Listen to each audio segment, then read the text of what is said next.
Quisiera tratar de responder a tremenda pregunta de cómo salir de la crisis política.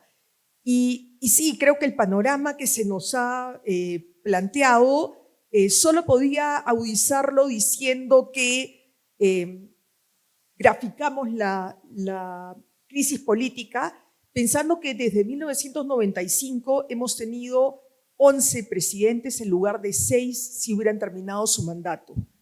Hemos tenido pues 2 presidentes que renunciaron de manera forzada, hemos tenido 2 vacancias, un golpe de Estado, un referéndum, una disolución del Congreso, en fin, todo aquello que hace que nos veamos sumidos en una crisis. Cuando se plantea cómo salir de la crisis, creo que hay que dar una mirada a cómo llegamos acá. Y el doctor Eguiguren nos ha planteado pues algunas respuestas. Yo quisiera dar cuenta de un debate académico en el que se plantea por qué los países de América Latina, y particularmente el Perú, ¿no?, a tal nivel que se habla muchas veces de la peruanización de la política, cuando se ve el deterioro de los partidos políticos, que los partidos políticos ya no son representativos, la fragmentación, la polarización y la inestabilidad. Y he escuchado a colegas míos en eventos hablar, se está peruanizando la política.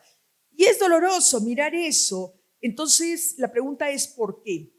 Muchos autores refieren, en primer lugar, a condiciones socioeconómicas. Ciertamente el Perú tiene problemas estructurales, pero yo no creo que expliquen la crisis, solo la agravan. Porque la inestabilidad impide claramente que podamos tener políticas públicas de largo plazo. La inestabilidad genera también que pues, quienes están en el Ejecutivo planteando políticas públicas sientan una inestabilidad porque no saben si se van a quedar 1 mes, 6 meses o 10 meses. La rotación ministerial también es un problema. También creo que hay problemas respecto del sector privado, porque pues con inestabilidad nadie quiere invertir en largo plazo. Y desde el lado de las familias, pues hemos visto en los últimos años que muchos jóvenes parten del país. Entonces, eso creo que está claro. Condiciones socioeconómicas son más bien consecuencias que se agravan y que no permiten solucionarlo. Lo segundo tiene que ver con el tema de actores políticos. Y allí me voy a referir a los partidos políticos. Ciertamente lo que tenemos hoy es un remedio de los partidos que teníamos antes. Ahora, seamos claros, en el Perú nunca ha habido una partidocracia. 2/3 de nuestra vida republicana prácticamente se vivieron a través de golpes de Estado.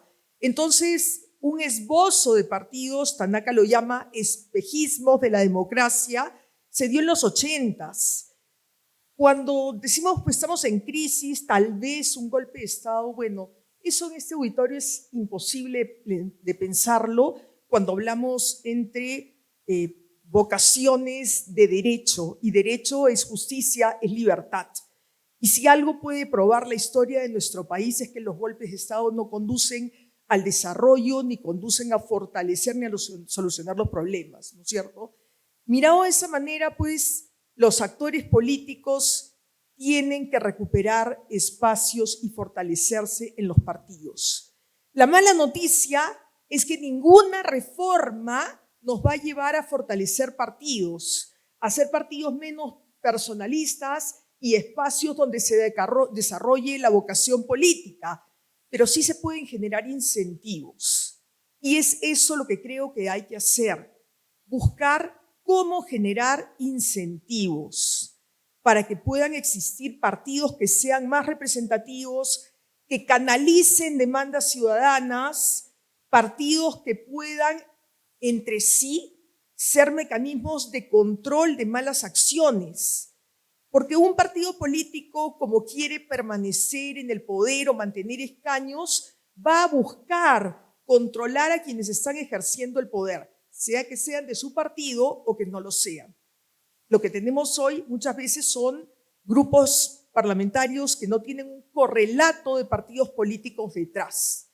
Entonces creo que ese es un punto importante. La tercera explicación que se suele dar es el diseño institucional. El doctor Eguiguren se ha referido al tema de nuestro presidencialismo parlamentarizado. Y creo que, si bien tenemos problemas con el diseño, y creo que es allí donde tenemos espacio para hacer reformas y buscar cómo generar estos incentivos, ciertamente las reformas también son limitadas. Sartori suele citar el caso de Estados Unidos y señala que en el caso de Estados Unidos el diseño de los padres fundadores que escribieron el Federalista muestra una serie de bloqueos, pero se desbloquean porque son los actores políticos los que quieren que el sistema funcione. Entonces creo que ese es un poco el tema que quisiera decir. El compromiso de los actores es tan importante como aquellas reformas que se hagan en nuestro sistema político, sean estas reformas constitucionales o sean reformas constitucionales o legales, ¿no? Acá tenemos algunas de las consecuencias de la crisis, ¿no? Recientemente Idea Internacional mandó a hacer a Ipsos una encuesta en la que las personas dicen, 86%, que la crisis política sí los perjudica y que además les genera desconfianza, indignación, enojo, fastidio, frustración. De hecho, si nosotros vemos los indicadores de democracia, estos índices que se publican, The Economist degradó a Perú de una democracia defectuosa a un régimen híbrido, aquel que no está seguro si es democracia o autocracia o algo más. Lo propio pasa con IDEA, entonces, o Varieties for Democracy. Entonces creo que ahí tenemos un punto. Latinobarómetro dice que solo el 9% declara estar contento con el sistema político. ¿Qué hacer? Las reformas, cuando se hacen, no pueden ser como muy frecuentes porque no vemos el resultado. En el gráfico de la inferior derecho pueden ver ustedes las reformas que se han hecho en nuestro sistema democrático, particularmente al sistema de gobierno, a los partidos. Y claro, algunas reformas incluso se han cambiado antes de implementarse. Y por eso creo que no es que ponga toda la fe en las reformas, pero sí es necesario, por ejemplo, algunas de las recientes, que podamos observarlas no en una sola elección, sino que podamos mirar estas a lo largo de más elecciones. En medio de esto, pues yo les diría que hay 3 reformas que tienen un gran impacto en el sistema político y que creo que pueden funcionar de manera adecuada. La primera de ellas es la reciente reforma al sistema, a la estructura del Congreso, que es la bicameralidad. Creo que el unicameralismo ha mostrado muchos límites en la parte de representación, pero sobre todo en la deliberación.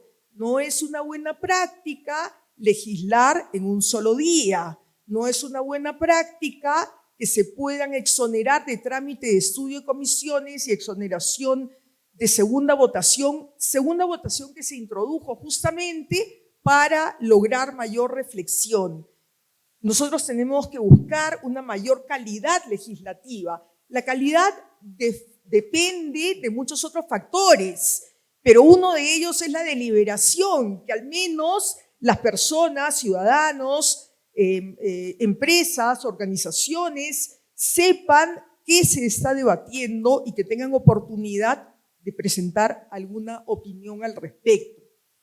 Dicho eso, diría que esta bicameralidad, que funcionará a partir de las próximas elecciones, todavía tiene muchos temas pendientes de desarrollo.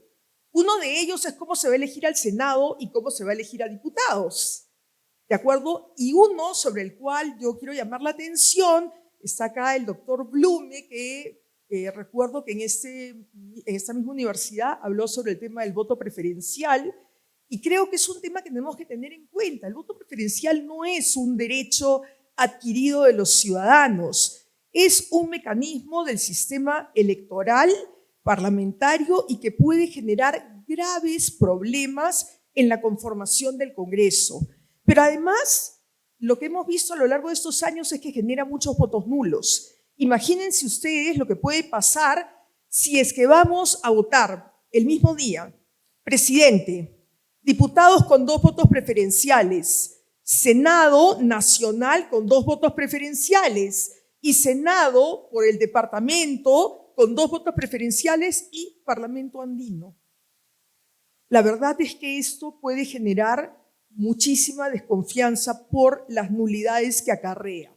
Entonces, creo que es necesario pensar, se acaba de restablecer el voto preferencial, pero tal vez mantenerlo solo para una de estas elecciones y permitir a los partidos políticos, a través de reglas de democracia interna, que no voy a hablar sobre eso hoy, pero que se necesitan de todas maneras para proponer una lista que sea respaldada por los electores.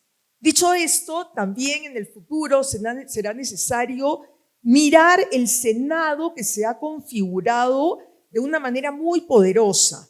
Liphart solía señalar que los parlamentos asimétricos, donde uno tiene más poder que el otro, no son tan positivos, sino más bien aquellos que son simétricos, no porque sean diferenciadas las funciones, sino porque es necesario darles distinto poder, pero que a fin de cuentas tengan capacidad de controlarse. El Senado que se ha creado es súper poderoso en términos legislativos. No tiene iniciativa legislativa, pero puede modificar 100% aquello que diputados haya aprobado sin buscar consenso. Es decir, diputados aprueban un texto, el Senado lo cambia, no necesita mayoría absoluta, debería de legislarse y preverse ese tema, y eso pasa al Ejecutivo para ser promulgado u observado. No me voy a detener más en esto, es un poco decir que bienvenida la bicameralidad, pero en el camino, cuando ya haya sido elegido, habrá que hacer algunos ajustes. Mientras, faltan una serie de normas de desarrollo. Creo que la bicameralidad es una reforma en excelente sentido. Conjuntamente con ello, restablecer la reelección parlamentaria inmediata en un país en el cual no hay carreras políticas, mucha volatilidad, los electores votan por un partido en una elección y en la siguiente elección cambian de partido por distintas razones y entonces eso hace que la reelección también haya sido muy baja. En los últimos años el promedio ha sido de 20%, a pesar de que ha habido más gente que intentó la reelección. Diría también que allí la experiencia parlamentaria y la posibilidad de carreras políticas son fundamentales, ¿no? Tanto para el control como para la posibilidad de rendición de cuentas. Creo que es otra reforma que va en sentido correcto. Nadie deja una actividad para dedicarse 5 años al Congreso y no poder volver. La idea es que tengamos parlamentarios y nada de enquistados. ¿Saben desde 2001 cuántos parlamentarios tuvieron 4 reelecciones en 6 congresos? Ninguno 6, ninguno 5, solo 4 reelecciones continuas, solo 3 parlamentarios. De manera que lo que debemos de buscar es experiencia. La tercera, bueno, es lo que el doctor Eguiguren investigó en su tesis doctoral y que llamó la atención sobre un artículo que no tiene a nivel comparado un parámetro similar. El artículo 117 ha blindado a los presidentes de una manera que juzgo es incompatible con el Estado constitucional de derecho. Ese blindaje ha terminado haciendo que se utilice la ventana de la vacancia por permanente incapacidad moral. Es necesario, en la línea que escribió el doctor Eguiguren, plantear que pueda ser acusado por graves delitos y faltas durante su mandato. Énfasis en graves. Porque ningún presidente o presidenta sin bancada o sin mayoría en el Congreso va a mantenerse si no le damos cierto nivel de estabilidad. Christopher Martínez, un politólogo chileno muy destacado, ha hecho un estudio de caídas presidenciales en 87 países del mundo, tratando de desvirtuar la tesis de Juan Lins respecto de la debilidad de los presidencialismos frente a los regímenes parlamentarios. Él encuentra que no hay una real diferencia entre la estabilidad de los presidentes y los parlamentos. La gran diferencia está en los partidos políticos que sostienen al presidente. Es decir, presidentes con bancada y con partidos políticos más sólidos pueden terminar su mandato, no solamente porque tengan los 44 amigos en el Congreso que lo protejan, sino fundamentalmente porque el partido también da ciertas indicaciones y orientaciones para gobernar y constituye un filtro y un control. Hacia eso tenemos que entrar. Recuerden a Lowenstein, no hay democracia posible sin control. Y ese control puede ser institucional o puede ser también a partir de los propios partidos o de la opinión pública. Por eso creo que también un tema que deberíamos replantear es la posibilidad de tener renovación de la Cámara de Diputados por mitades. Yo confieso que antes eso me parecía que no era positivo porque ir a campaña y a votaciones permanentemente podía generar más populismo. Pero hoy pienso que es necesario que la opinión pública pueda ejercer un cierto nivel de control, número uno, y número dos, la posibilidad de refrescar y de contagiar, digamos, la preocupación ciudadana de los electores a través de elecciones como debe ser y eliminar con eso la posibilidad de la disolución del Congreso. Si se renueva el Congreso, es posible eliminar ese tema. Entonces, las reformas en ese punto tendrían que ir a modificar el artículo 117, reducir o eliminar la vacancia por permanente incapacidad moral y fijarla a causas específicas, como por ejemplo un golpe de Estado. Evidentemente, quien hace un golpe de Estado no puede quedarse un minuto en el cargo. Y en tercer lugar, ver la posibilidad de disolución, de eliminar la disolución del Congreso. Con eso creo que nuestro sistema político podría tener mejores incentivos para la estabilidad, pero también para las carreras políticas. Finalmente, hay una reforma que juzgo esencial y que tiene que ver con los partidos políticos en el Congreso, grupos parlamentarios. Si miramos desde 2001 hasta la fecha, lo que hemos tenido es un número mayor, cada vez mayor, de partidos políticos que participan en elecciones legislativas. No todos tienen posibilidad de conseguir escaños. Existe la llamada barrera electoral de 5% que hace que, para evitar la fragmentación, los que no logren escaños, pues van a tener que esperar a la siguiente elección. Sin embargo, cuando llegan al Congreso y forman grupos parlamentarios, esos grupos son de transición, porque el Congreso sí se puede fragmentar porque está habilitada la posibilidad de renunciar al partido y formar o a la bancada y formar nuevos grupos. Esto termina fragmentando el Congreso, es decir, lo que se intenta con ingeniería electoral, evitar la fragmentación, y se eliminan partidos que no lograron una votación suficiente. Cuando se llega al Congreso, pues 5 bancadas se convierten en 8, 6 bancadas en 12 o 9, como ha sido actualmente, pues se convirtieron en 13, después en 12, después en 11, pero no sabemos cuál va a ser el futuro.